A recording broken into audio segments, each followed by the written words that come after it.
Dear student, RSS education group में मैं हूं शंकर सर और आज की इस वीडियो में आप अध्ययन करेंगे CBSE board class 9th Hindi Kritika भाग 1 के अंतर्गत विद्यासागर नौटियाल द्वारा रचित कहानी माटी वाली के अभ्यास प्रश्नों का।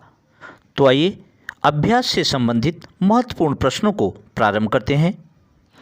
आपका पहला प्रश्न है, शहरवासी सिर्फ माटी वाली को नहीं उसके कंटर को भी अच्छी तरह पहचानते हैं। आपकी समझ से वे कौन से कारण रहे होंगे जिनके रहते माटी वाली को सब पहचानते थे। तो इसका उत्तर आप लिख सकते हैं, शहरवासी माटी वाली तथा उसके कंटर को इसलिए पहचानते थे क्योंकि लाल मिट्टी से हर घर के लोग चूल्हे चौके की लिपाई करते थे। पूरे टिहरी शहर में घर घर में लाल मिट्टी देने का काम करने वाली वह अकेली औरत थी। उसका कोई प्रतिद्वंदी नहीं था, इसलिए सभी उसके आग्रह थे। उनका कनस्तर बिना ढक्कन का था जो ऊपर से खुला रहता था, इसलिए लोग उसके कनस्तर को भी पहचानते थे। इस प्रकार से इस प्रश्न का आशय आप लिखकर व्यक्त कर सकते हैं। दूसरा प्रश्न है, माटी वाली के पास अपने अच्छे या बुरे भाग्य के बारे में ज़्यादा सोचने का समय क्यों नहीं था। तो इसका उत्तर है, माटी वाली के पास अपने अच्छे या बुरे भाग्य के बारे में ज़्यादा सोचने का समय नहीं था, क्योंकि हर दिन सुबह उठकर माटा खान जाती और फिर शाम तक माटी बेचती।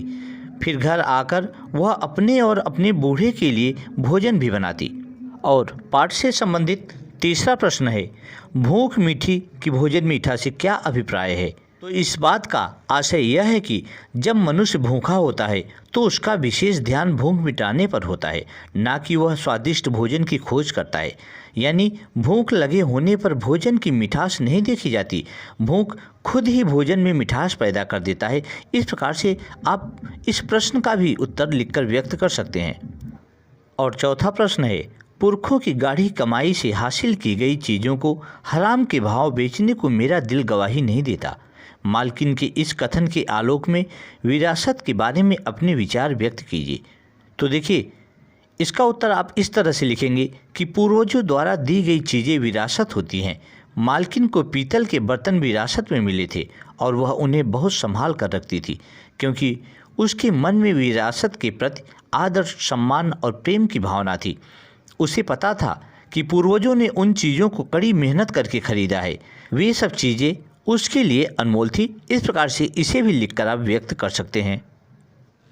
आपका पांचवा प्रश्न है, माटी वाली का रोटियों का इस तरह हिसाब लगाना उसकी किस मजबूरी को प्रकट करता है।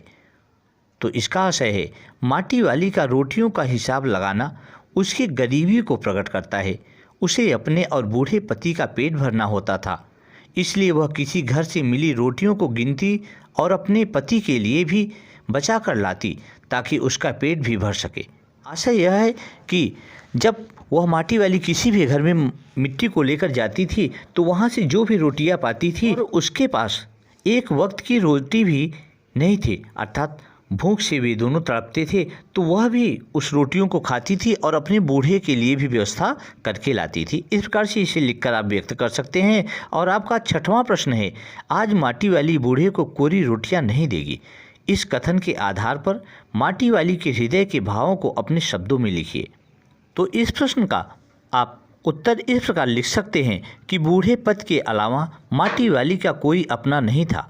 वह अभावग्रस्त जीवन जी रही थी, जिस कारण वह अपने बीमार पति के लिए भोजन नहीं जुटा पाती थी।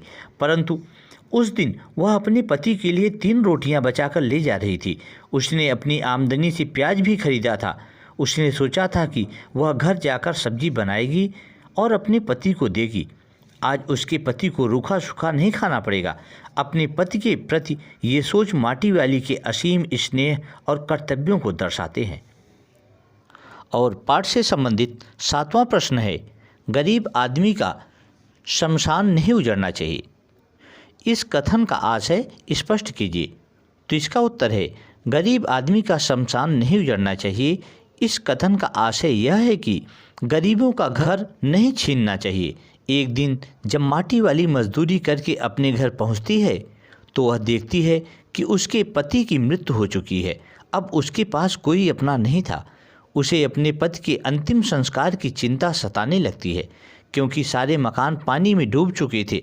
उसे अब घर भी शमशान के समान लग रहा था। इस प्रकार से उसने अपने संबंध में लोगों से कहा कि गरीब आदमी का शमशान नहीं उजाड़ना चाहिए। इसे आप लिखकर इस तरीके से व्यक्त कर सकते हैं। और इस पाठ का अंतिम तथा 8वां प्रश्न है, विस्थापन की समस्या पर एक अनुच्छेद लिखिए। तो इसका उत्तर आप लिख सकते हैं कि नागरिकों का एक स्थान से दूसरे स्थान पर बसना विस्थापन कहलाता है। यह लोगों पर विपत्ति आने के कारण होता है, जैसे भूकंप के कारण, बाढ़ के कारण, बांध के लिए, बिजली परियोजना के लिए। आज के समय में विस्थापन एक प्रमुख समस्या है। यह लोगों के विकास को अवरुद्ध करने के साथ देश के विकास को भी काफ़ी हद तक रोक देती है। यह लोगों से उनका कमाने का जरिया, उनका घर, जमीन छीन लेती है। उनके बच्चों का विकास को यह बहुत ज़्यादा प्रभावित करती है। हमारे सामने विस्थापन के कारण हुए विरोधों के उदाहरण हैं, जैसे नर्मदा आंदोलन। हमें इस विषय पर ध्यानपूर्वक सोचना चाहिए कि क्या हमारा विकास उन गरीबों और असहाय वर्ग के घरों मकानों पर होगा।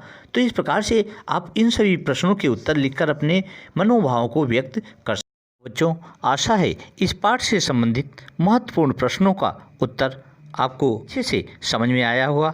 अगर वीडियो आपको अच्छी लगी हो तो लाइक, सब्सक्राइब और बेल आइकन के बटन को ओके अवश्य कर दें, जिससे पाठ से संबंधित महत्वपूर्ण वीडियो आप तक आसानी से पहुंचती रहे। और इस वीडियो को अपने दोस्तों, मित्रों को अधिक से अधिक शेयर करें, जिससे कि उन्हें इस पाठ के अध्ययन में सहायता मिल सके। और अपने कमेंट हमारे कमेंट बॉक्स में अवश्य भेजें। तो आज के लिए बस इतना ही। Thank you so much.